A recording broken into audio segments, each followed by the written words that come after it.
यीशु मसीह के जलाली और बाबरकत नाम में आप सबको सलाम। आज की क्वाइट टाइम शेयरिंग है इस्तिश्ना की किताब, उसका दूसरा बाब, उसकी 24वीं से 25वीं आयत तक। इन आयत पर जब हम गौर करते हैं, जब हम इनका मुतालिया करते हैं, तो हमें ये जानने को मिलता है कि खुदा ने बनी इसराइल से कहा कि अब तुम लोग उठो और वादी आर्नून के पार जाओ, जहाँ पे खुदा ने हिस्बून के बादशाह जिसका नाम सहून था, जो कि एक आमूरी था, उसको और उसके मुल्क को खुदा ने बनी इसराइल के कब्ज़े में कर दिया था। यहाँ पे हम देखते हैं कि जब पिछली आयत में, जब पिछले गुज़रे लम्हात में बनी इसराइल ने खुदा से नाफरमानी की थी, तो खुदा ने उन्हें एक बहुत सख्त सज़ा सुनाई थी, और बनी इसराइल की इस नाफरमानी की वजह से खुदा ने उनसे कह दिया था कि वो लोग इस मुल्क को, जो वादा की हुई ज़मीन है, उसको नहीं देख सकते। और उनकी वजह से खुदा ने मूसा को भी ये सज़ा सुनाई कि मूसा भी उस मुल्क को नहीं देख सकता। यहाँ पे जब हम इस कलाम पर गौर करते हैं और जब हम पिछली आयत पर गौर करते हैं, तो हमें ये बात सीखने को मिलती है कि बेशक बनी इसराइल ने खुदा की नाफरमानी की थी, लेकिन फिर भी खुदा का प्यार उनके लिए इतना ज़्यादा था कि खुदा ने उनको कहा कि अब तुम लोग उठो और उस पार जाओ। खुदा ने दुश्मनों को उनके कब्ज़े में कर दिया था। यहाँ पे हम देखते हैं कि खुदा की मोहब्बत कितनी खूबसूरत है कि उसने अपने बच्चों को, जो उसके लोग थे, उन्होंने गुनाह किया, लेकिन खुदा ने उनके गुनाह को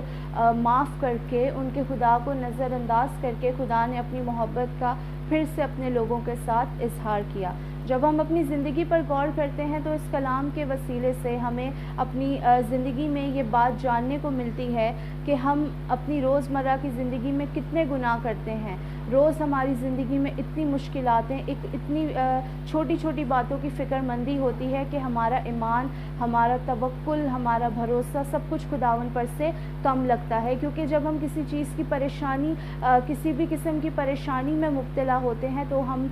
खुदा पर अपना भरोसा कम करना शुरू कर देते हैं और अपनी सोच और अपनी समझ पर अपना भरोसा ज़्यादा करना शुरू हो जाते हैं, जो कि एक गुनाह है। क्योंकि जब खुदा हमारी राहों को हमवार बनाता है, तो हमें किसी भी चीज़ की फ़िक्र करने की कोई ज़रूरत नहीं है। जब हम खुदावन पर अपना पूरा तवक्कुल करते हैं, खुदावन पर पूरा भरोसा करते हैं, अपने हर काम में, अपनी हर परेशानी में मुब्तला होते हुए हम खुदावन पर भरोसा रखते हैं कि वही हमें इस मुश्किल से निकालेगा, तो बेशक खुदा यकीनन हमें उस मुश्किल से निकालता है, और हम अपने ईमान, अपने प्यार और मोहब्बत के वसीले से हम निजात पाते हैं।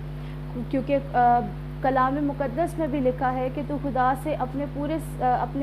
पूरे दिल, अपनी पूरी जान और अपनी पूरी अक्ल से प्यार कर। तो हमें चाहिए कि हम अपने आसमानी बाप से प्यार करें, उस पर ईमान रखें, उस पर भरोसा रखें कि जिसने हमें पैदाइश से लेकर अब तक संभाला है, वो हमें आने वाली ज़िंदगी में भी संभालेगा। आए हम खुदा से दुआ करें कि हमारी ज़िंदगी में जब जो भी मुश्किल वक्त आता है, हम खुदा से ये ताकत मांगे, ये क़ुव्वत मांगे कि हम उस मुश्किल में भी खुदावन पर से अपना भरोसा कभी कम ना करें, खुदावन से प्यार अपना कभी कम ना करें। आए हम दुआ करें। कदूस कदूस कदूस आसमानी बाप, दिल की गहराइयों से शुक्रगुज़ार हूँ आज के इस खूबसूरत दिन के लिए।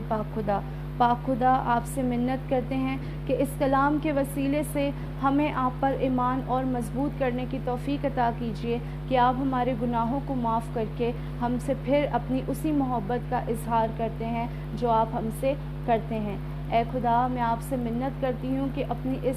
मोहब्बत को कभी भी कम ना होने दीजिएगा, और हमें ये फ़ज़ल अता कीजिए कि हम भी आपसे उसी तरह मोहब्बत कर सकें जिस तरह आप हमसे करते हैं। सब कुछ मांगती हूँ आपके प्यारे बेटे यीशु के नाम में, आमीन।